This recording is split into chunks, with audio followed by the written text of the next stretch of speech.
देखिए, आज आपका केमिस्ट्री का सेकेंड बुक स्टार्ट होने जा रहा है और इस सेकेंड बुक का जो फर्स्ट चैप्टर है वो आपका हेलो एल्केन्स एंड हेलो एरेन्स।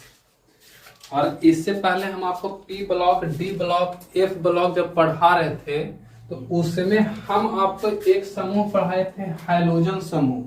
पता है कुछ? हैलोजन समूह बताइए तो। हैलोजन समूह को अभी हम लोग एक्स से डिनोट करेंगे।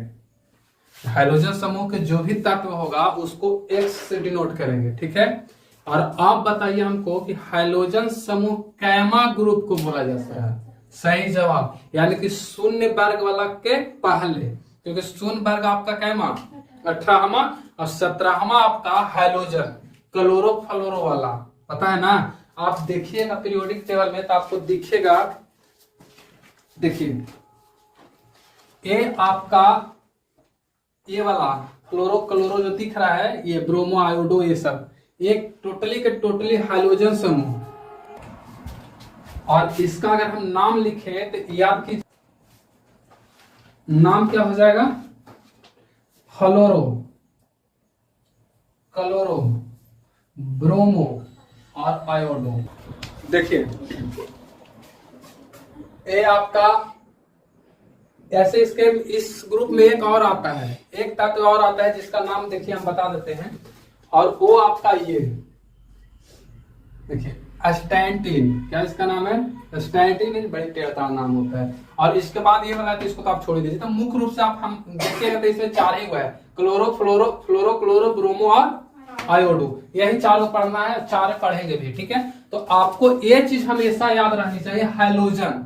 हैलोजन को डिनोट किससे करेंगे? एक्स से। और एक्स जहां आएगा वहां पास आप क्या समझिएगा? ए, चार में से किसी एक को, इस चार में से किसी भी एक को आप समझिए, वो आपका हैलोजन होगा। और इसमें पढ़ना इस हेलो एल्केन्स और हेलो एरिन्स में जो हेलो वर्ड है ना, ये हेलो, इस हेलो का अर्थ होता है हैलोजन। इस हेलो का अर्थ क्या हो रहा है? हैलोजन। क्योंकि हैलोजन देखिए ना, इसको आप काटिएगा तो हेलो निकल गया कि नहीं था? हेलो निकल गया। तो यही हेलो के एल्केन में जोड़ दिया गया है और एरिन्स में जोड़ दिया गया था। एल्केन, एल्किन, एल्काइन तो आपको क्लास 10 में पढ़ना था। जोड़ दे, छोड़ दे और घटा दे, तो सूत्र तो याद होगा एल्किन का। एल्केन, एल्किन, एल्काइन का सूत्र याद होगा और वो आपको पता होगा CnH2n+2, मतलब जोड़ दे फिर छोड़ दे, CnH2n और छोड़ दे। और तीसरा CnH2n-2, एल्केन, एल्किन, एल्काइन। तो हम लोग को हेलो एल्केन, तो बताइए ना कि एल्केन में अगर हेलो जोड़ देंगे तो हेलो एल्केन हो गया कि ना हो गया? तो हम लोग को पहला क्या पढ़ना है? हेलो एल्केन्स, यानी कि एल्केन में आप जोड़ दीजिए कि हेलो, तो क्या हो गया? हेलो एल्केन्स, ठीक है। मैंने एल्केन से क्या, सॉरी हैलोजन से क्या कर देना है? हेलो हाई कर देना है, तो आपको हेलो एल्केन। और जो कि क्लास 10 में आपने सिर्फ यही पढ़ा था, सिर्फ ये पढ़ा था, इसको में कोई हेलो गुलो नहीं आया था, उसमें नहीं आता। लेकिन क्लास 12 में आ रहा है, तो आ रहा है तो टेंशन नहीं लेना है। आप पढ़ लिए हैं ग्रुप पी में, सॉरी पी ब्लॉक आप पढ़ लिए हैं, तो पी ब्लॉक में हैलोजन आता है कि ना आता है? आपसे एक नंबर के सवाल में पूछ सकता है कि किस ब्लॉक के अंतर्गत हैलोजन तत्व आता है? पी ब्लॉक, सिंपल, ठीक है। तो अब यहाँ पर समझिए, अब एरिन्स क्या होता है? देखिए एरिन्स आप नहीं पढ़े क्लास 10 में, लेकिन आप समझिए कि एरिन्स नाम नहीं पढ़े थे, लेकिन एरिन्स के बारे में आप जानते हैं। जो चक्रीय बनाता था ना, रिंग नहीं बनता था, बेंजीन, तो बेंजीन का संरचना कैसन था? रिंग था कि नहीं? तो जो भी रिंग वाला आएगा ना वो एरिन्स होता है। ऐसे भी रिंग मैंने क्या चीज, गोल चीज, रिंग अंगूठी, और रिंग मैंने एरिन्स, तो एरिन्स मैंने आप समझिए गोल, ठीक है। तो हेलो यानी कि एरिन्स में हैलोजन का तो जोड़ दो तो बन गया क्या चीज? Hello arenes. और यहाँ आप जोड़ दीजिए एल्केन के साथ तो बन गया हेलो एल्केन्स। तो एरिन में गोल गोल, एरिन में गोल, और एल्केन में कैसा? लंबा, यानी श्रृंखला ब्रांचेज वाला आएगा। किसमें? हेलो एल्केन्स में। तो यहाँ पर समझिए कि हेलो एल्केन्स कहेंगे किसको? सबसे बड़ी बात होता है हेलो एल्केन्स कहेंगे किसको? तो कुछ आइडिया आपको मिल गया होगा कि हेलो एल्केन्स किसको कहेंगे। तो हेलो एल्केन्स किसको कहेंगे? तो देखिए जो श्रृंखला बनाता है ना, श्रृंखला यानी लंबी, तो लंबी जो श्रृंखला बनाता है उसे एलिफैटिक बोलते हैं। उसे क्या बोलेंगे? एलिफैटिक। तो एलिफैटिक में से एक हाइड्रोजन या 2 हाइड्रोजन या 3 हाइड्रोजन हटा कर करके यदि कोई हाइड्रोजन समूह जुड़ता है, समझिए इस बात को, यदि किसी एलिफैटिक किसको कहेंगे, लंबी जो श्रृंखला बनाएगा, तो एलिफैटिक में से यदि कोई भी हाइड्रोजन को हटा करके कोई हाइड्रोजन एलिमेंट्स उसमें आ जाता है, तो उसको से जो यौगिक निर्माण होगा उसे हम लोग क्या बोलेंगे, हैलो एल्केन्स। फिर से हम एक बार बताते रहे कि यदि कोई एलिफैटिक के हाइड्रोजन को कोई हाइड्रोजन समूह हटा दे और उसको हटा करके खुद जुड़ेगा, तो उसको जुड़ने से जो यौगिक का निर्माण होगा उसे हम लोग बोलेंगे हैलो एल्केन्स। याद हो जाना चाहिए, ठीक है। इसकी पहचान यही है कि उसको में हाइड्रोजन आना चाहिए और श्रृंखला लंबी होनी चाहिए, उसे हम लोग बोलेंगे हैलो एल्केन्स। और उसी चीज को हमने यहाँ पास लिखा है, देखिए हैलो एल्केन्स किसको कहेंगे, तो एलिफैटिक हाइड्रोकार्बन, तो वही रहेगा जनरली, तो एलिफैटिक हाइड्रोकार्बन के हाइड्रोजन परमाणु मतलब H को हाइड्रोजन परमाणु एक या दो या तीन ज्यादा हटा सकता है, ठीक है। कोई जरूरी नहीं है कि एक ही को हटाएगा, दो को भी हटा सकता है, तीन को भी हटा सकता है। तो हाइड्रोजन परमाणु के हाइड्रोजन परमाणु द्वारा, हाइड्रोजन परमाणु कहने का मतलब बताइए तो ये एक्स ना हो गया, हाइड्रोजन परमाणु में कुछ एक्स द्वारा विस्थापन से उत्पन्न यौगिक, मतलब उसको हटा करके जो आपने जुटेगा, तो जुटने से जो यौगिक बनेगा उसे हम लोग हैलो एल्केन्स कहेंगे, उसे हैलो एल्केन्स कहेंगे। जैसे में देखिए जो एलिफैटिक होता है, एलिफैटिक यानी कि एल्केन उसको हम लोग R से डिनोट करेंगे, ठीक है। और इस R में से हाइड्रोजन हटेगा या R के साथ हाइड्रोजन जुटल रहेगा, उसको हटाना होगा, तो R के साथ कौन जुटल रहेगा, हाइड्रोजन। तो इसका नाम बताइए, तो आप भी ये क्या चीज है, एल्केन है, ये आपका क्या है, एल्केन। तो इसे आप एल्केन बोलिए, एल्केन। और जैसे ही इस एल्केन से हाइड्रोजन को हटा दिया जाएगा, तो उसके साथ हटा करके क्या जुटेगा, हाइड्रोजन। तो R तो ऐसे ही रह जाएगा, एक साथ जुट क्या जाएगा, X। तो X जब जुट जाएगा तब इसका नाम हो जाएगा haloalkanes, haloalkanes, haloalkanes. इसका नाम क्या हो जाएगा, हैलो एल्केन्स। तो हैलो क्यों, हाइड्रोजन समूह आ गया। अब हैलो की जगह पर अगर मान के चलो क्लोरीन आ गया, तो हम लोग उसको क्या बोलेंगे, हैलो बोलेंगे, क्लोरो बोलेंगे, क्लोरो हैलो आ रहा ना, क्लोरो, ब्रोमो, हैलो तो ब्रोमो। इस तरह से आपको समझना होगा। एक क्या समझिए, कभी कभी हैलो एल्किन ना कैप्चर करके आपको एल्किन हाइलाइट कर देगा, तो एल्किन हाइलाइट करिए या तो फिर हैलो एल्किन्स करिए, ये यही चीज है, समझ बात।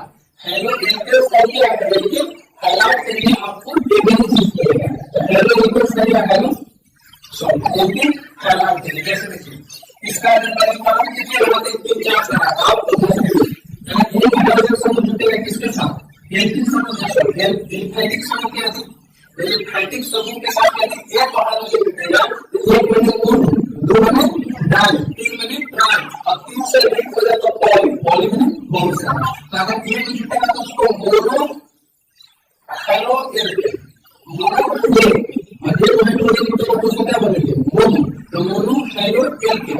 और दो जुट गया तो di mono, di halo alkene. अगर तीन जुट गया तो ट्राई हैलो एल्किन। और अगर इसी तरह से अगर बहुत सारे जुट गए तो पॉली हैलो एल्किन। इसका प्रैक्टिकल हम समझ सकते हो कि मोनो डाई ट्राई पॉली बहुत सारे, ठीक है। यहाँ की आप कुछ एग्जांपल लिए ना, जैसे कि C2H5X, तो X करने का आपको क्या पता है, हाइड्रोजन जुटा है ना, तो यहाँ पास देखिए तो हाइड्रोजन क्या जुटा है, देखो जुटा है कि नहीं। इसका अगर बात लिखेगा तो मतलब तो क्या हो जाएगा, मोनो और जुटल जो लिखेगा मोनो प्लस होगा ना, तो मोनो हैलो एथेन, अरे मेथ एक प्रो ग्रुप पे हेक्स है ऑफ वन टेक, इतने कंस्ट्रक्ट में आपका बात है। तो एक दो कार्बन लगा के बोलिए क्या है, दो कार्बन का एक मतलब एक डबल लेटर होता है, तो छह कार्बन ऐसा हाइड्रोजन छोड़ लेना, हाइड्रोजन का पास से एक हटाया चाहिए, अगले का सब जुटा है। तो इसका मतलब क्या हो जाएगा, इसका मतलब मोनो मोनो एक बना मोनो और हाइड्रोजन आएगा तो मोनो के साथ हो जाएगा, तो mono halo alkene.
disposal of nucleic